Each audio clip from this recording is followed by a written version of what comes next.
Yes, welcome back to Matchday Live. You can see by the smile on my face, we can announce our latest signing. Florentino Luis has joined us from Burnley.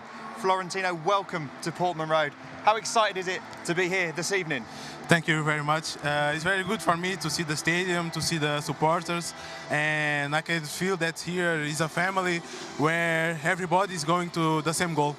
What have the last few days been like for you since the rumours were circulating about joining the football club? Yeah, from the first day that I knew that I could come here, I was very happy, me, my family, because it's a big challenge to be in the Premier again, but I think we have all the conditions to do a good championship. You've got Premier League experience with Burnley. Just how tough was it for you last season? What did you learn from your experience in the top flight of English football? The thing is, in Premier League, you need to be 100% every single game, every single training. It's the only way to improve, it's the only way to be ready, and I think we have the good players, the right manager to do this. You mentioned the manager there. It's all changed here at Ipswich Town. Kieran McKenna has left, and we're now with Gary O'Neill. What was the manager said to you since signing for the football club? Yeah, he said to me that would like to have me here because I would give to the team something that they don't have at the moment, but for sure I know that I need to learn with the guys. I need to have the connection with the guys because I want to give something to the team, but the team will give something back to me, and I think together we can reach everything that we want.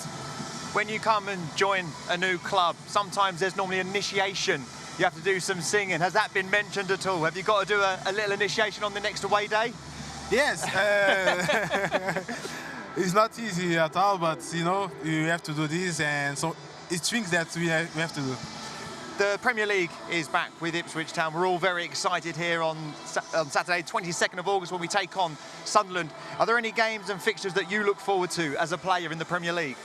I think the only way to have the right mentality is look game by game, and the games that I want to play more is here at home, because it's the place where you feel comfortable, it's the place that you have your supporters, and I think we'll be very good this season to play at home, and hopefully a lot of victories.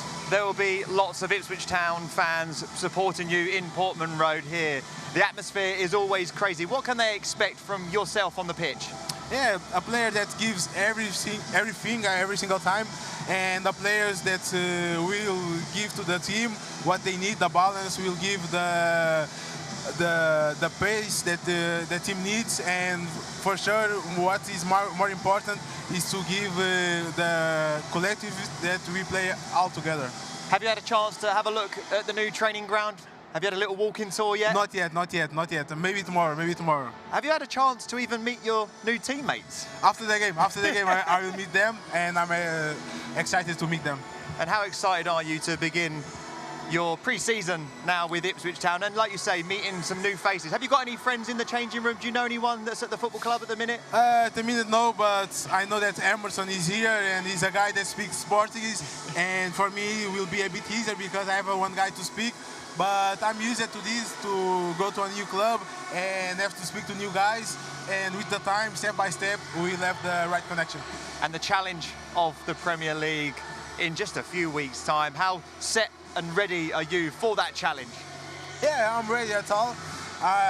Of course, I need to be fit. I need to get the right rhythm in these moments with the pre-season games. And I think in the first game, everybody will be ready, and me as well. You mentioned the family aspect of this football club. Was that one of the main attractions when you thought about signing for this club? Yeah, because you can see, you can feel that all the city lives for the club, all the city wants to the club be good, and I want to be a part of that. You want to be a part of that? You want to be a part of history at this football club? How much do you want to be on that pitch right now? Get your boots. Are they in the car? Yeah, I could play now, but yes, I'm looking forward for the next game. I'm looking forward for the next friendly game, and hopefully I will be there. Florentino, we are very much looking forward to seeing you play for Ipswich Town, and thank you so much for taking the time out and speaking to us here on Matchday Live. We can now have a look at Florentino's signing video. Eu sou um jogador que gosta de trazer conexão na equipa, trazer o balanço. mas também com muita ousadia de ver os passos curtos, ver os passos longos, para que a equipa possa ter o progresso melhor e também trazer segurança.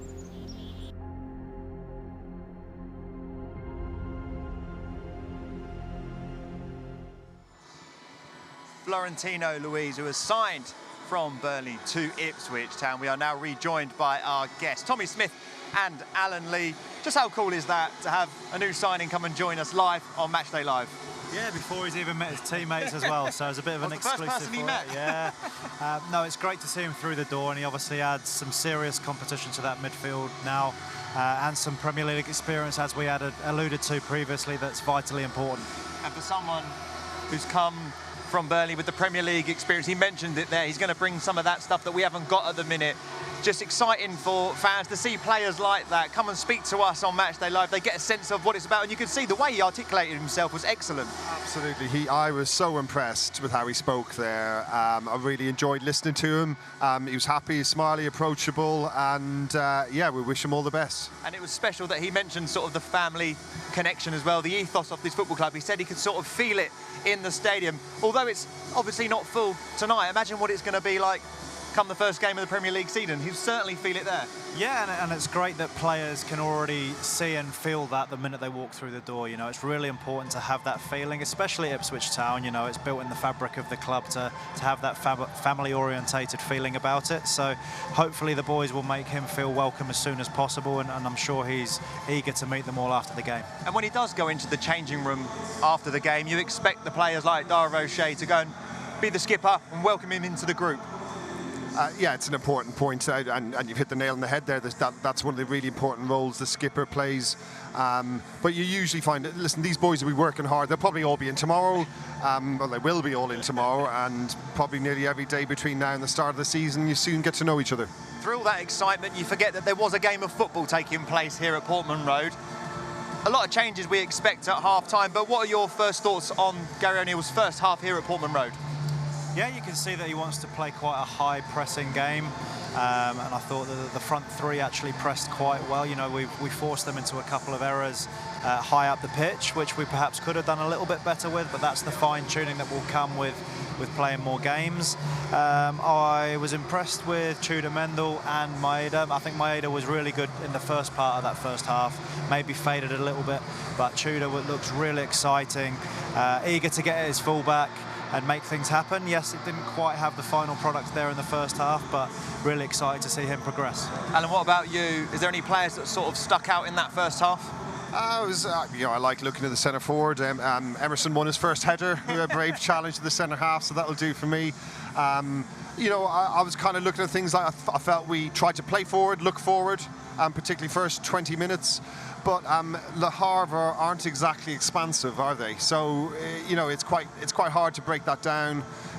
Might have needed a couple of diags or slightly longer passes at time, but nothing to complain about. Tommy, we were chatting, watching that game. As an experienced manager myself, I was trying to work out what the formation was. As two experienced pros, I thought it was best to ask you, what kind of formation were you seeing out there? I was seeing a bit of a variation of a 4-3-3. So it looked like the three in midfield were Karen Humphreys, Nunez and Mehmeti. Mehmeti being the more forward one.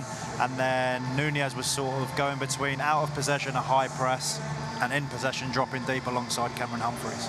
There's going to be a lot of changes. I think there's 9 in total that we're going to see. Any players that you think will be keen to impress? I mean, they all will be, but there's opportunities for some to really impress. Cam Humphreys, I believe, is staying on, so that's a good sign for him as well. Yeah, very good sign. I'm looking forward to seeing Jack Clark again, see if he can pick up where he left off. And hopefully George Hurst will come on, another favourite of mine. Yeah, George Hurst will be, I guess, chomping to get some minutes. He didn't get any at the World Cup, but these are the kind of games, as Alan was saying earlier on in the show, strikers want to score goals, and he'll be itching to get out there, because, like Alan said, Le Havre aren't the most expansive side, and the defence is definitely there to be get at. And listen, the club have signed a striker or two, so he's going to want to prove his point that he's still the man that can lead the line for the club. So again, it's an opportunity for him to show what he can do. And just wanted to touch on Finn Barbrook coming in and getting an opportunity as well. He'll probably play alongside Cam Humphreys in that midfield, which will be great to see two academy products playing alongside each other for the first team. Just touching on what Tommy said there about strikers, obviously the fans love George Hurst here, but as Tommy said, we have got a new striker coming in Emerson. As a former striker, does that reignite the fire in your belly, especially in these games in pre-season, that you want to prove that I am the man? Certainly if it's a number 9, if it's a target man. And that looks like that's what it's set up for with Emerson and Hurst. So you will be wary of it. But, you know, you're professionals at the end of the day, and there's also no reason why they couldn't possibly play together.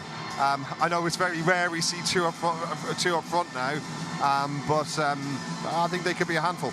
And we're expecting Kane, the goalkeeper, Van Uvelen, to come on around the 60-minute mark. Big moment for him as well, to get the gloves handed to him from Alex Palmer. Yeah, absolutely. I think he'll be chomping at the bit to get on the pitch and show the fans what he can do and experience his first time out at Portman Road. So it'll be interesting to see how he copes with that occasion and how he deals with it. Yeah, well, the players are coming out now for the second half, so we can hand you back over to the brilliant commentary team of Cole Scouse and Glenn Wheeler.